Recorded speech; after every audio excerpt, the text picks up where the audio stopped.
सभी का BMS academy के प्लेटफॉर्म पे मैं डॉक्टर अमित पांडे आज आप सभी को क्रिया शरीर के इंट्रोडक्शन के बारे में बताऊंगा। और इंट्रोडक्शन के बाद हम पढ़ेंगे कि बेसिक प्रिंसिपल्स क्या हैं क्रिया शरीर के। तो आइए लेक्चर को स्टार्ट करते हैं। तो सबसे पहले देखो हमने यहाँ पे लिखा हुआ भी है कि क्रिया शरीर। तो क्रिया शरीर क्या है कि बीएमएस फर्स्ट प्रोक में जब आप इंटर करते हैं तो जो आपका सिलेबस है उसमें क्रिया शरीर, रचना शरीर, संस्कृत, अष्टांग हृदय और पदार्थ विज्ञान और उसके साथ साथ जो है संहिता अध्ययन, ये सारे सब्जेक्ट्स जो हैं इंक्लूड रहते हैं। और क्रिया शरीर में क्या है, आपको मॉडर्न पोर्शन कवर करना है। तो क्रिया शरीर का जो मॉडर्न पोर्शन है वह है फिजियोलॉजी, जो आपके लिए बेस्ट बुक हमने बनाया भी था वीडियो, उसमें बताया था, मेंशन किया था के शंभुलिंगम की बेस्ट बुक है क्रिया शरीर का। और क्रिया शरीर जैसे नाम में ही है इसके क्रिया और एक नाम है शारीर, ठीक है। तो शारीर देखो क्या होता है। सबसे पहले शारीर यानी कि जिसमें शास्त्र में ज्ञान समाहित हो। शारीर यानी कि शास्त्र को नोट करता है, यानी कि जिसमें क्या हो, ज्ञान हो। किसके बारे में? क्रिया के बारे में। तो क्रिया यानी कि बॉडी की बात हो रही है हमारे, और बॉडी में जो हमारे पूरा फंक्शन होता है उसके बारे में बात हम किस में करते हैं, किस सब्जेक्ट में करते हैं? तो क्रिया शारीर में करते हैं, समझ गए। तो यहाँ पे आपका क्रिया शारीर हो गया।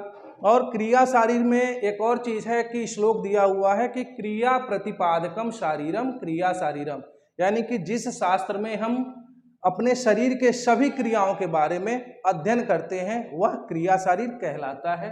तो इट मीन्स कि जिसमें हम बॉडी के फंक्शंस के बारे में स्टडी करते हैं। तो आपकी बॉडी है और बॉडी के फंक्शन के बारे में हमने स्टडी कर लिया, ठीक है।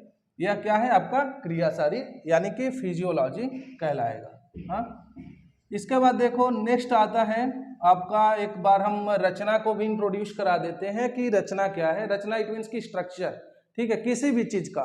तो जब आप मेडिकल क्षेत्र में हैं तो आप बेसिकली आपके लिए एक क्षेत्र क्या होगा, बॉडी यानी कि शरीर ही है, उसी की क्षेत्र है। तो रचना यानी कि हम स्ट्रक्चर के बारे में स्टडी करते हैं, ठीक है। स्ट्रक्चर के बारे में हमने स्टडी कर लिया किसमें, एनाटॉमी में, ठीक। तो एनाटॉमी दैट मीन्स की स्ट्रक्चर के बारे में स्टडी किया, और फिजियोलॉजी यानी कि बॉडी के फंक्शन के बारे में हमने स्टडी कर लिया। रचना शरीर हो गया आपका। रचना प्रतिपादकम शारीरम, यानी कि जिस शास्त्र में हम शरीर के रचनाओं के बारे में अध्ययन करते हैं, रचना यानी कि स्ट्रक्चर के बारे में, वह रचना शरीर कहलाता है और उसका मॉडर्न पोर्शन एनाटॉमी है, ठीक। यहाँ तक क्लियर हुआ। अब देखो हम सबसे पहले तो बात करेंगे जो आपका क्रिया शरीर है, इसके मूलभूत सिद्धांत हैं। क्रिया शरीर की परिभाषा हमने बता दी आपको कि क्या है। इसके बाद मूलभूत सिद्धांत। तो मूलभूत सिद्धांत यानी कि बेसिक प्रिंसिपल क्या है क्रिया शरीर, आप सब्जेक्ट क्यों पढ़ेंगे, या फिर इस सब्जेक्ट के जो मूल हैं यानी कि प्रिंसिपल्स जो हैं वो क्या क्या हैं। तो देखो जो हमारा क्रिया शरीर है ना, इसमें तीन चीजें मुख्य हैं। तीन चीजें मुख्य कौन कौन सी हैं? सबसे पहला तो है कि आपका दोष, धातु और मल, ये तीनों जो हैं मेन हैं। जिसने कवर कर लिया दोष को, धातु को, मल को, इसका मतलब कि आपने 65% सिलेबस को कवर कर लिया है।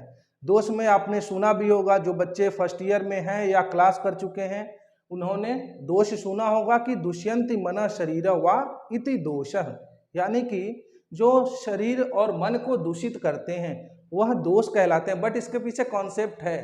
देखो जब ये सारी जो हैं यानी कि दोष, धातु, मल, यह हमारे शरीर में पहले से ही विद्यमान है, पहले से विद्यमान है।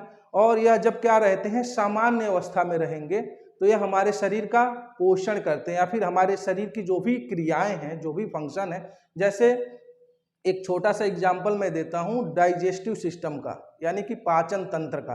तो पाचन तंत्र क्या है आपका, वो अपना रेगुलेट हो रहा है ना, उसने क्या किया कि डाइजेशन को वर्क को कर रहा है, डाइजेशन हो रहा है। तो उसका क्या है कि उसने प्रॉपर तरीके से डाइजेशन किया, यानी कि आपके शरीर में जो दोष हैं या धातुएं हैं, वो मल हैं, वो क्या है, सामान्य अवस्था में है। तो जब यह सामान्य अवस्था में रहती हैं यानी कि नॉर्मल स्टेट में रहती हैं, तो वह हमारे शरीर के सभी क्रियाओं को सुचारू रूप से करती हैं। सुचारू रूप से करना यानी कि नॉर्मल फंक्शन को करते रहती हैं, ठीक।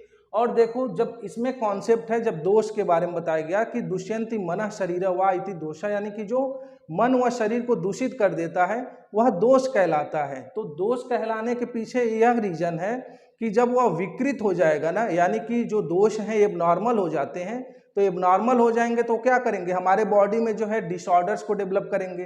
तो जिस स्थान में वो उनका क्या हो जाएगा, वो जैसे बढ़ रहे हैं या फिर घट रहे हैं, बॉडी के जिस एरिया में या फिर बॉडी के जिस आर्गन के पास में वो बढ़ घट रहे हैं, वहाँ पे वो क्या करेंगे, दोष और दुष्य का सम्मूर्छन करके। अभी हम दुष्य को भी बताएंगे जैसे जैसे लेक्चर चलता जाएगा।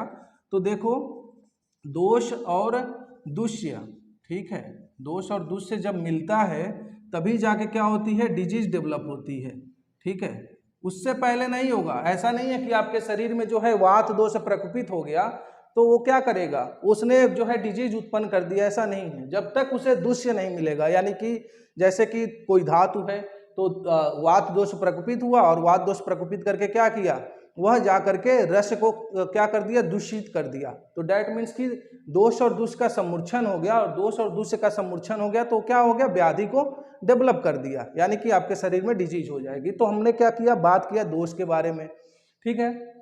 अब देखो धातु के बारे में क्या है। धातु क्या है, तो जो शरीर का क्या करता है, पोषण करता है, ठीक, वो क्या कहलाएगा, वो धातु कहलाएगा। तो जो शरीर को धारण और पोषण प्रदान करता है उसे हम धातु कहते हैं, उसे क्या कहते हैं, धातु कहते हैं। तो देखिए क्लियर है इसमें धातु का, कि धातु क्या है कि जो शरीर में धारण और पोषण का कार्य करे, शरीर को धारण भी करे और पोषण प्रदान करे, वह धातु कहलाती है, ठीक। तो धातुएं 7 हैं, इसका हम मॉडर्न को रिलेशन भी करेंगे, जैसे आपने बहुत सुना होगा जो बच्चे क्लास कर चुके हैं, रस रक्त मांस मेद अस्थि मज्जा शुक्र, यानी कि ये सप्त धातुएं हैं। बट इसका मॉडर्न को रिलेशन भी है, जो आप रस पढ़ते हो, रस यानी कि मॉडर्न में कहा गया क्या, न्यूट्रिएंट्स, जो पोषक तत्व हैं वो क्या है, रस है। रक्त यानी कि ब्लड हो गया, ठीक, और ब्लड के साथ साथ जो भी उसके कंपोनेंट्स हैं, यानी कि जो प्लाज्मा है या फिर सेलुलर एलिमेंट्स हैं, उनकी सभी की बात हो रही है। ऐसा कुछ नहीं है कि वो डिफरेंट हो जाएगा या डिफरेंट हो जाएगा, ठीक। तो रस हो गया, रक्त हो गया, फिर आता है मांस। तो जो हमारे शरीर में मांस है, यानी कि जितने भी मसल्स हैं, ठीक है, वो सब मांस धातु हैं, ठीक। मांस के बाद आता है मेद। मेद यानी कि जो हमारे शरीर में फैट है, फैट के साथ साथ जो ऐसा कह लो एडिपोज टिश्यू जो होता है वह मेद हो गया, मांस मेद। अस्थि, अस्थि यानी कि बोन्स, पूरा हमारा जो शरीर है स्ट्रक्चर कैसे इसको मिला, अस्थि के थ्रू, यानी कि अगर केवल मांस रहे, बोन निकल जाए तो ये लोथड़ा बन जाएगा ना, ये खड़ा नहीं हो पाएगा या फिर इसको एक स्ट्रक्चर नहीं मिल पाएगा, तो ये अस्थि धातु हो गई। बात करते हैं मज्जा। तो हमारे जो भी लॉन्ग बोन्स हैं उसमें क्या होता है, बोन मैरो होती है, तो डेट इज द मज्जा। फिर आता है शुक्र।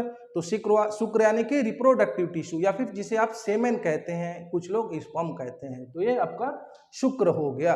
क्लियर हुआ। ये 7 धातुएं हैं, इनका हमने मॉडर्न कोरिलेशन आपको बता दिया। तो दोष धातु और मल की बात अब करते हैं। तो मल देखो, मल लोग गांव में कहते हैं या फिर जा रहे हैं मल त्याग करने, तो यही बात यहाँ पे भी लागू होती है। हिंदी नाम से आप लोग मत कंफ्यूज होइए, एक एक कॉन्सेप्ट क्लियर होगा। तो मल धातु में क्या है, मल में क्या है कि मल यानी कि जो हमारे शरीर को गंदा या मलिन करते हैं। तो देखो जैसे दोष है ना, जो शरीर को दूषित करता है वह दोष कहलाता है। तो ऐसा नहीं है कि हमेशा हमारे शरीर को दूषित करता रहेगा, ये हमारे शरीर को क्या करेगा, जब यह सामान्य अवस्था में रहेगा तो हमारे शरीर के सामान्य क्रियाओं को करने में हेल्प करता है, ठीक है। तो ऐसे ही जब मल हमारे शरीर में सम अवस्था में रहेंगे, यानी कि नॉर्मल स्टेट में रहेंगे, तो ये क्या करेंगे, हमारे शरीर के क्रियाओं में भी ये मदद करता है। जैसे कि अगर मान लो आपके शरीर में, जैसे आप कहते हो ना एक्सक्रेशन, एक्सक्रेटरी सिस्टम, बहुत पढ़े होगे, नीट में तैयारी किए होगे, तो एक्सक्रेटरी सिस्टम है, एक्सक्रेशन है, यानी कि मल का शरीर से निहरण होना, मल त्याग करना। तो मल में क्या क्या हमारे बॉडी से निकलता है, तो मूत्र, यूरिन हो गया, ठीक है, यूरिन पास आउट होता है ना, एक्सक्रेट होता है बॉडी से, तो यूरिन हो गया। और उसके बाद फेसेस यानी कि स्टूल हो गया, जो मल है, ठीक है। और मूत्र पुरीष, पुरीष उसे कहते हैं आयुर्वेद में फेसेस को। और आ गया मूत्र पुरीष और स्वेद, स्वेद यानी कि पसीना, जो स्वेटिंग हो रही है या फिर जिसे आप पर्सपिरेशन कहते हो, ठीक है, स्वेटिंग प्रोसेस। तो ये आपका तीनों जो है मल में है। तो हमने बेसिक प्रिंसिपल बताया, और यही जो है पूरा, यानी कि जो क्रिया शरीर का मूलभूत सिद्धांत है, इन्हीं पे डिपेंड करता है, दोष पे, धातु पे और मल पे। तो तीनों का हमने एक ओवरव्यू दिया। अब देखो एम क्या है आयुर्वेदा का, इस पे आते हैं, यानी कि आयुर्वेद का उद्देश्य क्या है। जिसका पूछेगा एक ही क्वेश्चन होना चाहिए, एक श्लोक, क्या, प्रयोजनम चास्य, यानी कि प्रयोजन है क्या, स्वस्थस्य स्वास्थ्य रक्षणम, आतुरस्य विकार प्रशमनम च। तो स्वस्थ से स्वास्थ्य रक्षण यानी कि जो हेल्दी पर्सन है, ठीक है, जो हेल्दी लोग हैं उनके स्वास्थ्य की क्या करना, रक्षा करना। जो ऑलरेडी स्वस्थ हैं उनके स्वास्थ्य को मेंटेन रखना ही, ठीक है। और जो क्या है, आतुरस्य विकार प्रशमन, तो आतुर का मतलब क्या होता है, रोगी, तो रोगी के विकारों को दूर करना ही क्या है, आयुर्वेद का उद्देश्य है। तो ये श्लोक आप सभी को जो है याद होना चाहिए, कंठस्थ होना चाहिए। तो ये उद्देश्य है और ये सारी चीजें आप सभी में लिख सकते हो, सब में मेंशन कर सकते हो। तो हमने क्या क्या डिस्कशन कर लिया, क्रिया शरीर की परिभाषा, उसके बाद से क्रिया शरीर का जो है मूलभूत सिद्धांत क्या है, तो दोष धातु मल हमने बताया। फिर आयुर्वेद का उद्देश्य क्या है, इसको हमने कवर किया, ठीक। अगर ये सारी चीजें क्लियर हो गई, उसके बाद से देखो जो नेक्स्ट वीडियो हमारा आएगा वो एक एक दोष पे आएगा। जैसे कि वात दोष, हम दोष का डिवीजन पढ़ेंगे, यानी कि दोष का वर्गीकरण, दोष चैप्टर स्टार्ट करेंगे। तो हम दोष की परिभाषा के साथ साथ हम उसके क्लासिफिकेशन के बारे में पढ़ेंगे, जो आप पढ़ते हो, शारीरिक दोष, मानसिक दोष, और इसको हम कॉन्सेप्चुअल वाइज पढ़ेंगे। कॉन्सेप्चुअल यानी कि वात है, तो वात तो आप नाम सुने, बट वात है क्या, ठीक है। पित्त दोष है, पित्त दोष पढ़ाओ, तो पित्त है कि आपके बॉडी में, मॉडर्न कोरिलेशन कैसे करोगे पित्त का, ठीक है। कफ दोष है, तो कफ दोष को कैसे पढ़ोगे, तो इसके एक एक पॉइंट्स को हम कवर करेंगे मॉडर्न कोरिलेशन के साथ। इसके लोकेशंस को भी कवर करेंगे, उसमें भी हम मॉडर्न बताएंगे, और क्या क्या डिजीज हो सकती है, इन सभी टॉपिक्स को कवर करेंगे। तो मिलते हैं आपसे हम नेक्स्ट वीडियो में। अगर आपको वीडियो अच्छा लगा हो तो लाइक करें, चैनल को सब्सक्राइब करें और ज़्यादा से ज़्यादा शेयर करें। धन्यवाद।